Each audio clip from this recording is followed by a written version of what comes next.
पढ़ने जा रहे हैं, वो सारी परेशानियाँ जो एक स्टूडेंट को झेलना होता है लर्निंग के प्रोसेस में, या फिर यहाँ पे आपको सॉल्यूशन भी मिलेगा। आप बहुत कुछ सीखेंगे इस पूरे के पूरे आंसर को जान करके। साथ ही ये अगर एग्ज़ाम में आता है तो हमारे पास कुल मिला के 12 पॉइंट्स होंगे, उसमें से जो भी आपको सूटेबल लगे, जो भी याद रह जाए, या फिर आप मर्ज भी कर सकते हो। ठीक है, स्टार्ट करते हैं। पहला है लैक ऑफ मोटिवेशन। तो हो सकता है कि स्टूडेंट जो है वो उसमें मोटिवेशन की कमी हो रही हो। अब मोटिवेशन की कमी क्यों होगी? क्योंकि वो जो भी मटेरियल है उसके रेलिवेंट ना हो। वो उसको लग सकता है कि ये जो मैं पढ़ाई कर रहा हूँ ये मेरे कोई काम का नहीं है। तो इससे क्या होगा, उसको फोकस नहीं वो करेगा, फिर वो इन्फॉर्मेशन जो है वो रिटेन नहीं करेगा। ठीक है, जैसे कि एग्जांपल ले लें 3 इडियट्स का, तो उसमें क्या था कि उसमें इसको पढ़ाई में बिल्कुल भी वो जो कर रहा था उसके उसके अलावा ही उसको किसी में इंटरेस्ट था, जिसके वजह से वो इंजीनियरिंग वाले सेक्टर में उसको मज़ा नहीं आ रहा था। दूसरा है लिमिटेड अटेंशन स्पैन। तो जब स्टूडेंट पढ़ाई कर रहा होता है तो उसका ध्यान जो है, उसका फोकस जो है बहुत कम समय के लिए बन पाता है। तो ये भी एक चैलेंजिंग पार्ट हो जाता है लर्निंग के प्रोसेस में, और ये एक लंबे समय तक चलता है। अगर शॉर्ट अटेंशन स्पैन होगा तो उसकी वजह से लेसन्स में कंसंट्रेट करने में दिक्कत होगी और फिर इन्फॉर्मेशन वो रिटेन नहीं कर पाएगा। तीसरा है लैंग्वेज बैरियर।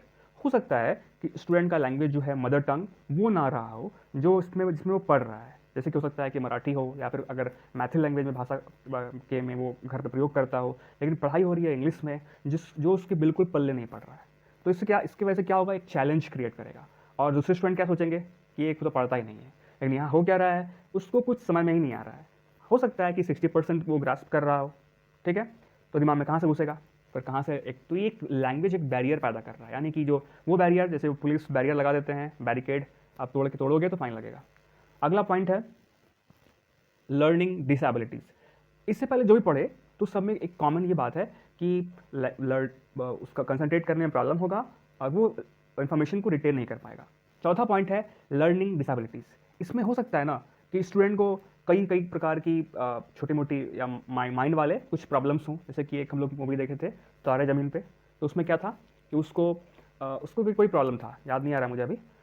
तो students with learning disabilities such as dyslexia, उसको उस वर्ड को रिकॉग्नाइज करने में, या फिर मैथमेटिक्स वाले संबंधित जैसे डिसकैलकुलिया, ADHD, मतलब माइंड से कुछ प्रॉब्लम हो, तो जिसकी वजह से वो उस इन्फॉर्मेशन को फिर वो ग्रास्प नहीं कर पाएगा। और ये भी एक डिसेबिलिटी उसके पढ़ाई में, लिखाई में, समझने में, फोकस करने में, इन्फॉर्मेशन को एक तरह से ऑर्गेनाइज करने में प्रॉब्लम करेगा।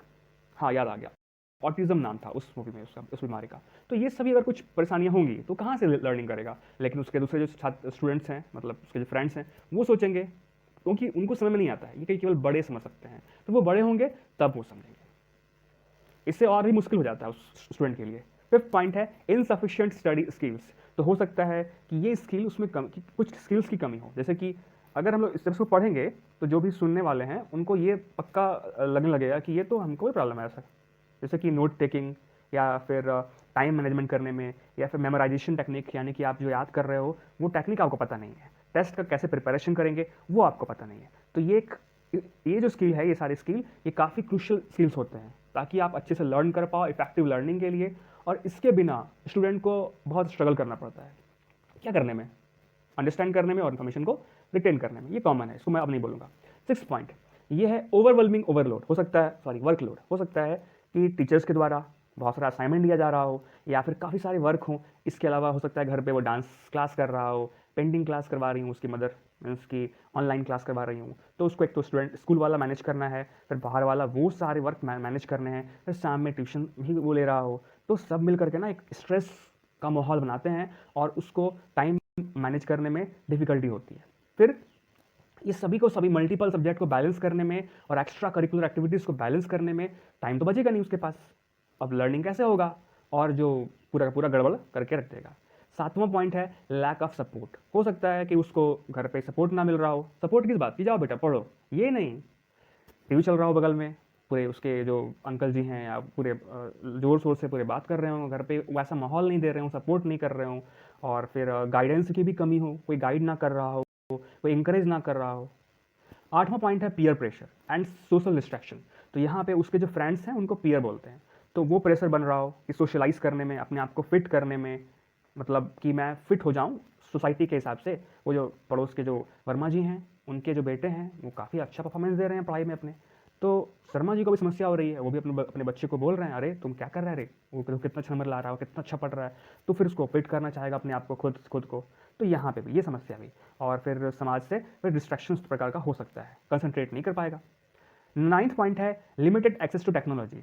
तो हो सकता है कि उस बच्चे के पास ना टेक्नोलॉजी की कमी हो, दूसरे बच्चे अगर उनको कुछ समझना हो तो वो इंटरनेट का इस्तेमाल करके वो पढ़ाई कर रहे हो, लेकिन इस छात्र के पास, यानी कि जो शर्मा जी का जो बेटा है, उनके पास ना इंटरनेट का दिक्कत है, या फिर और भी कई सारे टेक्नोलॉजिकल जो एक्सेस हैं वो नहीं है उसके पास। तो एक तरह का ना वो छात्र और ये छात्र, यानी शर्मा जी का बेटा वर्मा जी का बेटा में डिस्पैरिटी आ गया, जिसकी वजह से लर्निंग आउटकम क्या काफ़ी कम हो जाएगा।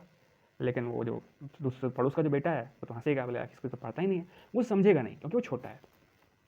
10th पॉइंट है फियर ऑफ फेलियर। तो उसको लगेगा कि मैं तो फेल हो जाऊंगा, किस बात को लेकर के, मतलब फेल हो जाऊंगा क्या, मतलब उसके ऐसा फिट नहीं हो पाऊंगा। तो एकदम परफेक्शनिस्ट बनने के चक्कर में भी समस्या होती है, फेलियर और परफेक्शनिस्ट एटीट्यूड। यहाँ पे ना एग्जाम्पल ले सकते हैं वो आमिर खान का और फिर अक्षय कुमार का। तो आमिर खान जो है साल में एक मूवी देते हैं क्योंकि एकदम परफेक्ट होना चाहिए, और वहीं पे अक्षय कुमार साल में कई सारे मूवी दे देते हैं क्योंकि उनको अब वो परफेक्ट हो चुके हैं, वो ऐसा अपने आप को मानते हैं, और अच्छा मूवी भी देते हैं, कुछ खराब आया कुछ अच्छा आया, ठीक है। तो इसके वजह से क्या होता है कि एंग्जाइटी होती है, स्ट्रेस होता है स्टूडेंट में, और जो कि एक डिफिकल्ट सिचुएशन क्रिएट कर देता है कि नई इन्फॉर्मेशन को एब्जॉर्ब कैसे करे, रिस्क लेने में वो डरता है। ये फियर जो है can lead to feelings of inadequacy, कि वो पर्याप्त नहीं है, अभी भी कुछ बाकी है, इसके चक्कर में वो आगे नहीं बढ़ता, रिस्क नहीं लेता है। 11वां पॉइंट है लैक ऑफ सेल्फ डिसिप्लिन। ये सबसे बड़ा समस्या है, सबसे बड़ी समस्या है। इसमें क्या होता है, डिसिप्लिन नाम का कोई चीज़ ही नहीं है, पढ़ाई कर रहा है, सोशल मीडिया में चला रहा है, खाना खा रहा है, मतलब एक बार में एक काम नहीं करता वो, आजकल ऐसा समस्या देखा जा रहा है।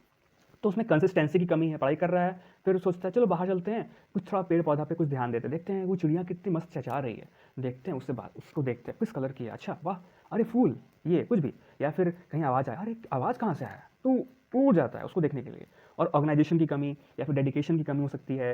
कुछ स्टूडेंट जो हैं वो स्ट्रगल करते हैं ये डेवलप करने में और मेंटेन सेल्फ डिसिप्लिन को मेंटेन करने में, जिसकी वजह से ये सारे के सारे ना काफ़ी गंदे हैबिट्स और भी कुछ वो डेवलप कर लेता है, और समझ लो पढ़ाई क्या होगा। 12th point unfamiliar teaching method. तो हो सकता है कि जैसे वो जब पढ़ाई कर रहा हो तो जब जो इंस्ट्रक्टर हों वो ऐसे मेथड का इस्तेमाल कर रहे हों जो उस छात्र के पल्ले ना पड़ रहा हो, तो ये भी एक समस्या पैदा कर सकता है। तो इंस्ट्रक्टर को चाहिए कि वो विजुअल, ऑडिटरी, मतलब सुना करके भी, दिखा के भी, चल के भी, यानी काइनेस्थेटिक का इस्तेमाल करके सारे मेथड्स को मिला जुला के पढ़ाए, तो उसके बाद एक्सपीरियंस बहुत अच्छा हो जाएगा। तो ये था हमारे पास सॉल्यूशन भी और प्रॉब्लम्स भी। Thank you to all of you.